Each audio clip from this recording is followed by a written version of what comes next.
And you know, you can tell this is an adapter flywheel by how thick this is, but I'd rather be like this than, I know previously they wanted you to take that bell housing off and mill like 15 mil off of it, so I'd rather do it this way.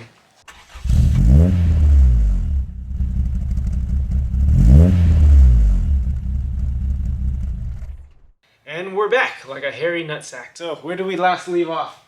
Finally got a bunch of my parts in. Just opened up this flywheel. Let's check out what I got going so far. All right, so brand new Nissan rear main seal. I got these 4 adapter plate bolts locked in for real. I didn't mean for that to really rhyme. So I'm getting ready to put on the flywheel. We got some brand new ARP bolts, so we'll bolt down this flywheel, torque to spec, and we'll come back.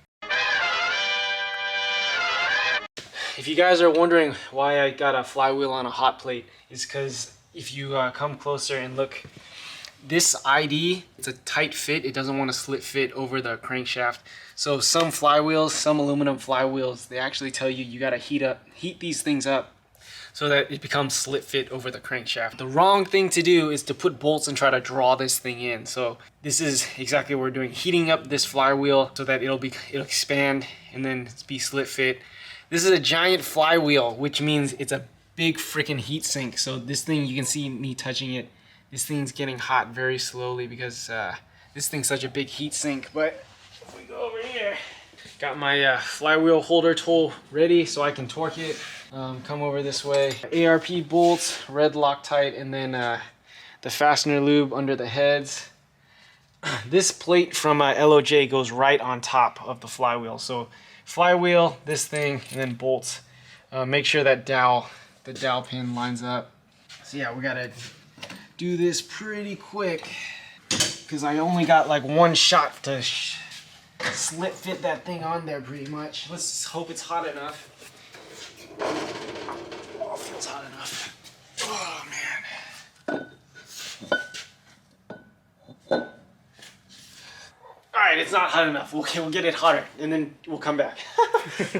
A few moments later. So flywheel's on with the ARP bolts, 95 foot-pounds. The slit fit is really tight on this thing, so you're either gonna have to really heat it up or you're gonna have to really heat it up. Just fair warning for you guys. That metal plate goes on top of the flywheel. I don't have quite the right flywheel holder, so we'll put a breaker bar, and I had my assistant hold the crankshaft with the breaker bar. So yeah, I'm gonna mark these bolts. We're gonna get our actual clutch on, and we'll come back. Notice a problem? All right, got the flywheel on, but unfortunately, as you guys just saw, the bolt holes for this pressure plate don't line up. So yeah, big sigh. Although the friction disc looks like the correct size. All right, so super frustrated because I was trying to get this done in the piece we have in the shop during the New Year's break.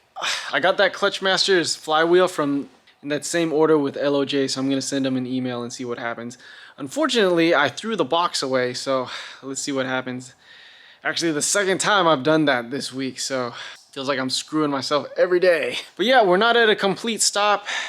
You can probably see the trans on the trans jack back there. Yeah, really frustrating, but there's still work we can do. I'm going to end up clearancing the tunnel, plugging the trans back in. Reverse light can actually get wired up and tested. Still waiting on the drive shaft, but it's definitely in progress. So yeah, after a quick intermission, we'll throw the transmission back in and we'll come back, see what other button-up work we can do. We'll just take a look at some of the items on the table. So brand new Nissan drive shaft bolts and nuts. The wiring specialties reverse pigtail came in. I took this breather tube off of the RB25 trans. I'm going to use this on the new CD9. That hole bolts to one of the top bell housing bolts. And from McMaster, I got an assortment of spacers for that Collins transmission mount and then the appropriate metric hardware. Very nice. I believe these are JIS Japanese spec. So very fancy way of saying these are very fancy. And also flanged head. Very nice. If you're a hardware nerd like me, I absolutely get wet for stuff like this. All right, got the starter back in, wired up. You can see it bolts onto those studs we installed into the adapter plate. Clearance out the tunnel right here where the transmission was hitting. And yeah, unfortunately no clutch, but let's go ahead and test fit this guy back up. And yeah, we have to pull this back out again to put in the clutch. Don't remind me. All right, trans is in, but unfortunately it's got to come back out. again. Yeah, one part I really like about the LOJ kit, these engine to transmission mount braces, the LOJ conversion plate allows the provision for these guys to be retained. Yeah, that's really great for engine to transmission rigidity. So why's the transmission gotta come back out? Hopefully we can get that straight on right there. Problem with this section, this is actually really rigid, and unfortunately it looks like it's the corner I gotta bash in, cause yeah, I'm really worried about how much of this ear I'm able to grind off. I'm gonna take the transmission back out, see how much more I can take off of this, or otherwise, again, this corner is really tough, so let's see how much more I'm willing to clearance, right? All right, back out again. You can see I took a pretty good hammer blow to this section right here. I realized if you hit that thing too much, you're actually gonna mess up that threaded bolt hole. So I stopped hammering the minute I saw this bolt hole deform. Here's our problem child right here. I am going to shave a little more off of this.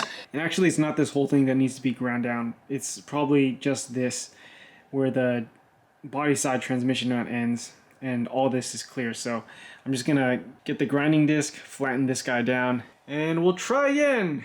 I also forgot to mention one of the limiting factors to how high you can mount the transmission, besides what shifter relocation you have or cutting a popsicle stick shaped hole in your trans tunnel. Actually, if you see right here, this is actually a raised lip in the sheet metal. It looks like that's how the car's constructed, where this shifter section is welded into the body. So I actually made 2 slits, hammered this flat, and that will actually give me another good, let's just call it 5 or 6 millimeters to raise the transmission.